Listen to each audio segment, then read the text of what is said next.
అమ్మఒడి ఒక పూటకం. ఏం చెప్పాడు ఆ రోజు? అందరికి ఇస్తానడు. మోసం చేశాడా లేదా? అందరి బిడ్డలకి ఇవ్వడం లేదు కదా.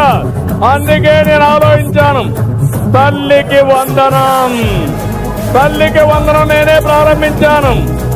ఆడబిడ్డలు శాశ్వతంగా, మగబిడ్డలు గాని ఆడబిడ్డలు గాని బిడ్డలు తల్లులని గౌరవించాలనే ఉద్దేశంతో తల్లికి వందనం తీసుకొచ్చాను.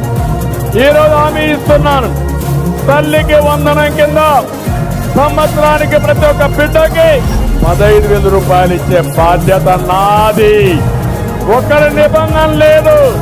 ఇద్దరుంటే ఇద్దరికి ఇస్తా, ముగ్గురుంటే ముగ్గురికి ఇస్తా, నలుగురుంటే నలుగురికి ఇస్తా. ఏమంటారు మీరు? బాగుందా లేదా?